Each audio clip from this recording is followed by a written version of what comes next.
Bismillahirrahmanirrahim. Assalamualaikum warahmatullahi wabarakatuh. Kebah Dulia Maha Mulia Paduka Seri Baginda Sultan Haji Hasanah Bolkiah Muizzaddin Wad Daulah Ibni Almarhum Sultan Haji Omar Ali Saifuddin Sa'dul Khairi Waddin, Sultan dan Yang di-Pertuan Negara Brunei Darussalam dan Kebah Dulia Maha Mulia Paduka Seri Baginda Raja Isteri Pangeran Anak Hajah Salehah binti almarhum Pangeran Pembanca Pangeran Anak Haji Muhammad Alam akan berangkat menghadiri majlis bersama rakyat dan penduduk negara Brunei Darussalam yang berada di United Kingdom dan Ireland di London. Majlis bersama rakyat dan penduduk negara Brunei Darussalam akan memberikan peluang dan kenangan istimewa bagi mereka yang berada di United Kingdom dan Ireland yang terdiri daripada penuntut-penuntut, pegawai-pegawai kerajaan dan juga mereka yang sedang berada di London untuk berjunjung ziarah dan beramah mesra ke hadapan Majlis Kebah Dulia Maha Mulia Paduka Seri Baginda Sultan dan Yang di-Pertuan Negara Brunei Darussalam dan Kebah Dulia Maha Mulia Paduka Seri Baginda Raja Isteri.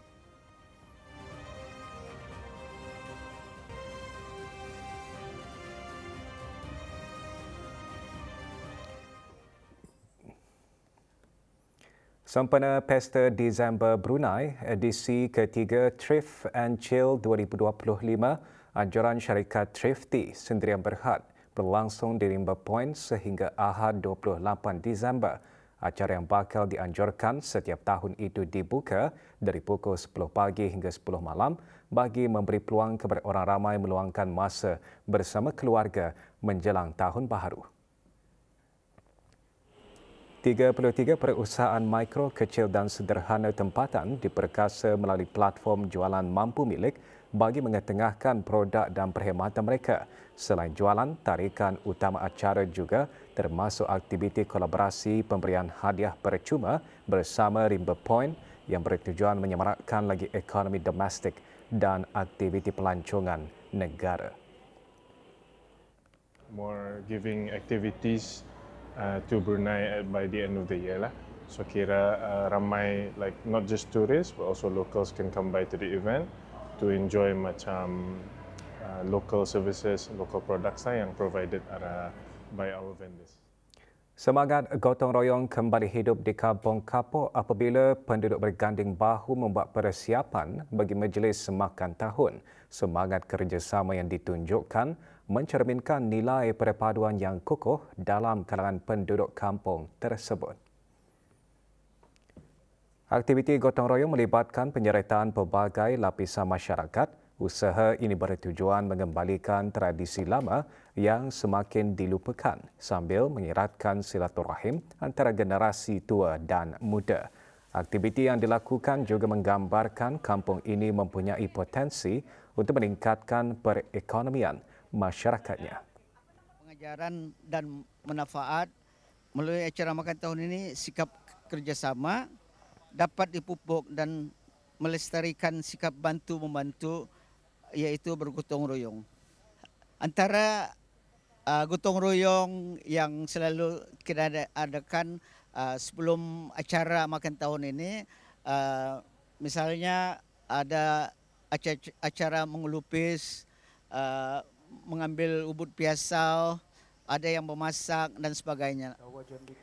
Majlis makan tahun dianjurkan oleh ahli Koperasi Ladang Komunal Lembah Bukit Tempayan Pisang yang antara lain bertujuan menghidupkan semula aktiviti yang telah lama diamalkan serta menunjukkan kemuafakatan dalam kalangan penduduk kampung.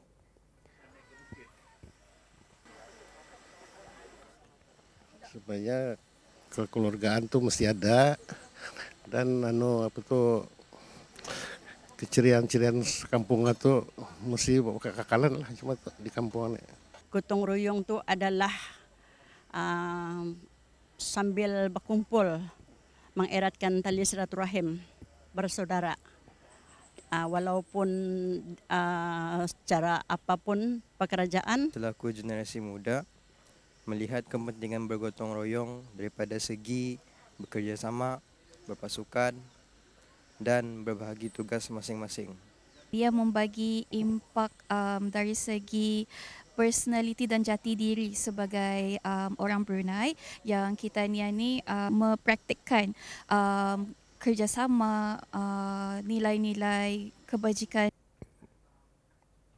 Dalam usaha strategik menyokong agenda penyelidikan dan dokumentasi sejarah negara, koleksi bahan rujukan terus diperkaya di Perpustakaan Pusat Sejarah Brunei. Koleksi yang dikembangkan secara berterusan akan menyediakan asas kukuh kepada para penyelidik yang berhasrat menjalankan kajian lebih mendalam mengenai pelbagai aspek pensejarahan Brunei sesuai dengan peranan melestarikan khazanah sejarah negara. Dalam era globalisasi yang pantas berubah, peranan Pusat Sejarah Brunei semakin penting untuk mengekalkan kesinambungan naratif sejarah negara dan memupuk kecintaan terhadap warisan bangsa melalui pendekatan penyelidikan yang inklusif, terancang dan lestari. Pusat Sejarah sendiri turut menyediakan pelbagai bentuk sokongan ilmiah kepada penyelidik, pelajar dan juga ahli akademik yang ingin menerokai sejarah negara serta kebudayaan tempatan. Dan pusat ini berfungsi sebagai nadi penyelidikan sejarah negara dengan menyediakan akses kepada koleksi bahan rujukan yang kaya, autentik dan juga berautoriti. Sebagai usaha memperkasa ekonomi luar bandar melalui perusahaan mikro, kecil sambil memelihara warisan makanan tradisional sebagai aset ekonomi komuniti, Jawatankuasa Bangunan Saku dengan kerjasama Syarikat Kerjasama Majlis Perundingan Kampung MPK Ukong menubuhkan Kafe Ukong Mamagon di Kampung Ukong, daerah Tutong. Penubuhannya dihasrat dapat menyediakan peluang pekerjaan, ruang perniagaan kecil serta memasarkan produk makanan dan minuman tempatan. Kafe ini menggalakkan penglibatan aktif penduduk dalam proses ekonomi tempatan dari pengeluaran bahan mentah, penyediaan makanan hingga pemasaran produk. Selain menu tradisional, kafe juga menawarkan pelbagai pilihan sarapan pagi untuk menarik pelanggan tempatan dan juga pengunjung. Antara tumpuan utama pemasaran produk ambulong, industri tradisional kampung berkenaan. Usaha ini bukan sahaja meningkatkan nilai tambah produk tempatan, malah memastikan warisan industri terus dipelihara sebagai sumber ekonomi berterusan. Di samping itu juga kami mempromokan produk kampung seperti mana nubu lepot dan juga apam baras. Apa sebabnya utama kami menyediakan makanan di DKP ialah sebagai satu usaha MPK ataupun serikat dalam menonjolkan makanan-makanan kampung yang telah sekian lama tidak menonjol dari kedai-kedai. Sempena musim cuti persekolahan dan cuti kelepasan awam seperti lazimnya dimanfaatkan oleh masyarakat di negara ini untuk mengadakan pelbagai aktiviti riadah bersama keluarga. Destinasi peranginan seperti pantai antara menjadi tumpuan utama orang ramai untuk berkelah dan beriadah bersama keluarga dan rakan. Pantai Muara antara lokasi utama pilihan pengunjung di daerah Brunei dan Muara kerana persekitarannya yang selesa dan sesuai untuk peringkat usia.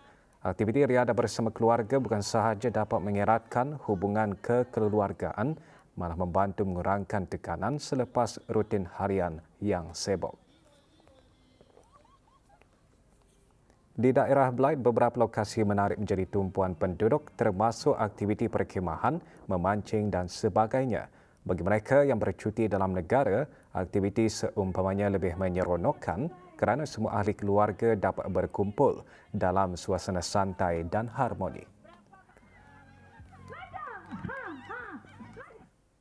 Adalah sangat-sangatlah bermanfaat pada masa cuti-cuti sekolah ini ataupun cuti awam lah. Untuk menggunakan taman ini sangatlah baik, sesuai untuk beriadah, artinya bukan beriadah saja, berjoging, berpiknik di sini. Perancangan kita ni sebagai keluarga, masanya ni kan cuti sekolah, jadi masanya tu baiklah untuk keluarga untuk beriadah, gitu masanya kan tu. Banyak tempat kita ni bawa anak-anak kita ni bersantai seperti berkelah, BBQ, berkemah, rasanya lebih hemat, lebih saving. Kita ni lebih hemat, macam Indah banyak mengeluarkan uang. Di daerah Tutumpula Pantai Seri Kenangan menjadi tempat aktiviti riadah bersama keluarga. Selain mengeratkan hubungan silaturahim di antara keluarga dan kawan-kawan, aktiviti seumpama ini juga membantu meningkatkan gaya hidup sehat.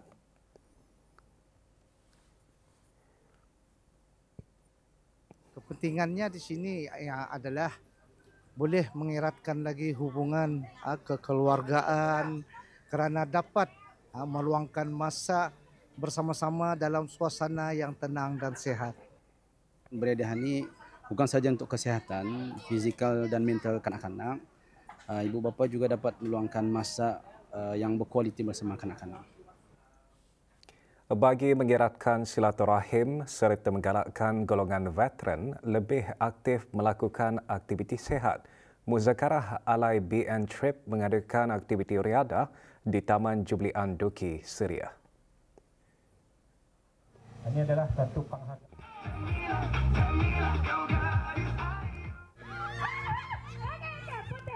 Aktiviti ini merupakan salah satu agenda hujung tahun perkumpulan berkenan.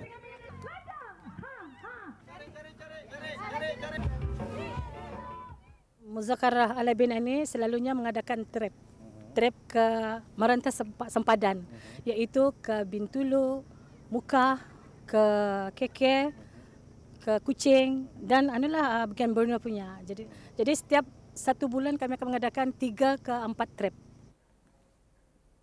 Kerja-kerja pencucian tangki nombor 2 di Loji Rawatan Air Bukit Barun peringkat 4 dan 5 akan dijalankan pada 30 Disember mulai pukul 9 pagi. Beberapa kawasan berkemungkinan mengalami tekanan air rendah terutama kawasan tanah tinggi.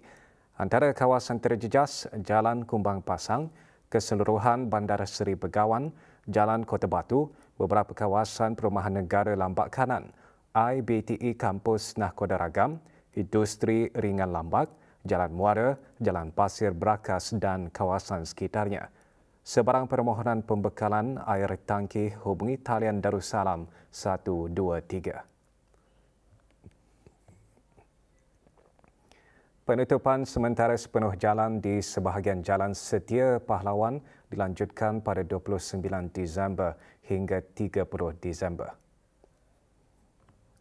Penutupan tersebut adalah disebabkan kerja-kerja pembersihan dan pemeriksaan paip pembentungan bermula pukul 8 pagi sehingga kerja-kerja selesai tertakluk kepada keadaan cuaca.